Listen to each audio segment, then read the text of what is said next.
Traité Horayot, chapitre 3, 8e et dernière Mishnah de notre traité.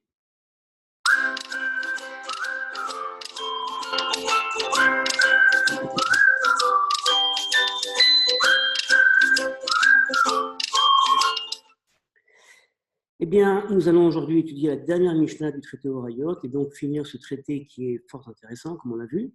La Mishnah continue l'ordre des priorités et des affiliations qui se mettent en marche dans le peuple d'Israël, avec, comme je l'ai dit dans la Mishnah précédente, une certaine différenciation entre les statuts, une différenciation qui est à comprendre dans l'ordre du respect à donner, du kavod à donner, mais également, comme le dit le commentateur Tiferet Israël, dans l'ordre également des gains.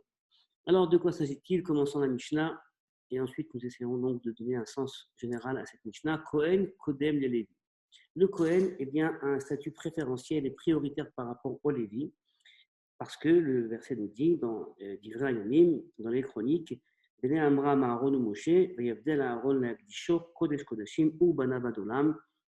de Aaron et Moshe ont été séparés donc pour toujours du reste du peuple, donc ils ont un statut préférentiel. Les Kohanim sont donc préférentiels. Rappelez-vous qu'on est quand même dans le cadre du traité Horayot qui a parlé en grande partie du statut du Kohen Mashiach, donc qui se trompe et qui fait une erreur, qui peut se tromper pour lui-même, peut-être même des fois pour les autres.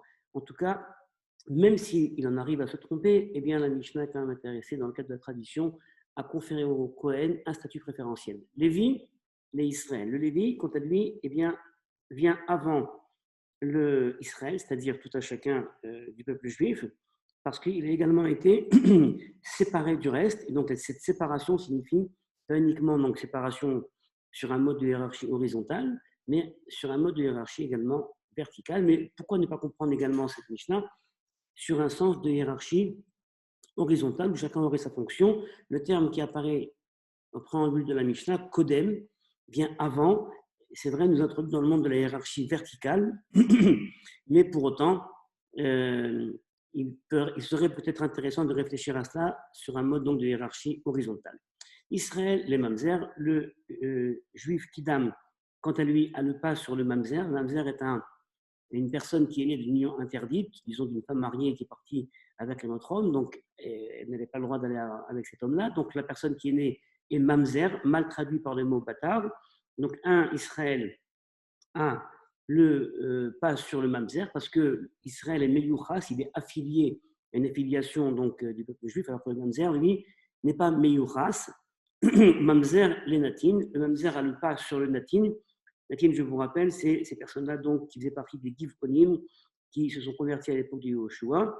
Et la Gemara, eh bien, vont donner comme raison, puisque le mamzer vient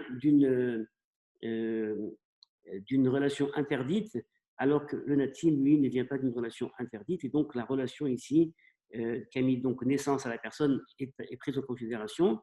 Le natin, les guerres. Alors, le natin, lui, a le pas sur le guerre. Pourquoi? Parce que le natin a grandi au sein du peuple juif, Bikdusha, en sainteté, alors que le converti, lui, n'a pas eu d'éducation, n'a pas grandi avant le moment de sa conversion, dans le cadre donc du peuple juif et en termes de Gdusha, de sainteté, et c'est la raison pour laquelle, donc le principe ici, c'est un principe de sainteté. Je crois qu'on peut dire que du début de la Mishnah, Kohen, Lévi, Israël, Mamzer et Guerre, eh bien c'est une vision donc qui est liée à un certain statut de sainteté, qui n'est pas analysée comme une sainteté qui a été acquise, mais comme une sorte de donnée, je dirais de statut, qui, vous allez le voir, sera contrebalancé dans la fin de la Mishnah. Veger, les évêques des Shouchar, et le converti eh bien, est prioritaire sur l'esclave libéré, donc le serviteur libéré, parce que le serviteur, lui, fait partie de la malédiction qui avait été donnée à Ham, alors que le guerre, lui, n'a jamais été maudit. Et tout cela, vous voyez, cette Mishnah qui, encore une fois, comme je l'ai dit auparavant dans la Mishnah précédente, pourrait nous heurter, mais pourtant vient mettre des hiérarchies qui, on va dire, opèrent dans une société. On a besoin de hiérarchie dans une société. Est également valable dans la société contemporaine. La hiérarchie entraîne-t-elle du respect ou au contraire entraîne-t-elle, je dirais, de la suspicion et une sorte de malaise dans une société. Je pense que ça dépend évidemment de la société, mais en tout cas, dans quel cas toutes ces hiérarchies-là eh bien, ont force et sont en vigueur, et ma taille, Bisman Shikulan Shavim, au moment où tous sont égaux. Au moment où tous sont égaux, en quoi? Nous disent les commentateurs, en Torah. Donc le principe fondamental, c'est la Torah. La connaissance de la Torah, la pratique de la Torah. Aval, et vous allez voir que là on parle essentiellement donc, de la connaissance de la Torah. Aval imaya mamzer talmid chacham. Si on a un mamzer donc, qui est érudit en Torah. Bekohen gadol amaharet, c'est un grand prêtre qui est totalement ignorant. Comme on le sait, ça se passait souvent à l'époque du Second Temple, où les Kohanim Gedolim étaient nommés sur des considérations pécuniaires. Il y avait des querelles politiques. Qui aurait donc le statut du Kohen Gadol serait-ce les Perouchim, les pharisiens, ou les Tzdukim, les Sadducéens.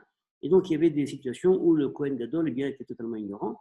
Et bien, dans un cas où le Mamzer, lui, est connaisseur de Torah et fin érudit de Torah, Mamzer, Tamit Racham, Kodem, le Kohen Gadol, Amaaretz, et bien, un Mamzer érudit en Torah a le pas et la priorité sur le Kohen Gadol qui est donc ignorant. Et donc, vous voulez peut-être essayer de comprendre cette Mishnah. Et je crois que la Mishnah, dans sa rédaction, n'est pas uniquement liée à une pensée intuitive. Ah, on a parlé de A, on va parler de B. Si déjà on parle de cela, on va parler également de cela. Je crois qu'il y a évidemment une organisation interne et un fil conducteur qui se rédige à la fois dans le début de la Mishnah, c'est bien connu dans le cadre de la rédaction de la Mishnah. Mishnah Potachat, la première Mishnah veut dire quelque chose de plus que le cas qui est présenté, mais également la Mishnah Messayemet, donc la dernière Mishnah du traité, et cette dernière Mishnah du traité, eh bien quelque part, alors qu'on a des hiérarchies qui ont été mises en place, alors qu'on a parlé du Beddin, du Kohen qui peut se tromper, eh bien, toutefois, la Mishnah vient et nous dit l'étude de la Torah, l'érudition dans la Torah, eh bien, c'est cela qu'il faut considérer au-delà des statuts, c'est-à-dire le statut en soi est une chose, mais il y a également l'acquisition d'un nouveau statut, la possibilité de se dépasser, et ce dépassement-là personnel eh bien, rend la personne au-delà de toute autre personne. Alors on peut évidemment poser la question, mais alors à ce moment-là, donc un Talmid Chacham aurait d'autres droits que les autres n'auront pas parce qu'il connaît la Torah. Or on sait qu'on peut connaître la Torah et être pour autant quelqu'un dont les vertus ne sont pas les meilleures. Ça nous pose encore une question, qui sera celle donc avec laquelle nous resterons sur cette fin de traité? Les mots usuels prononcés en fin de traité, Adran Alach, Ve Adrachalan, traité Orayot, nous reviendrons sur toi, nous te réétudierons et tu nous enrichiras de nouveau. Nous commencerons donc un nouveau traité dès demain. Bonne journée.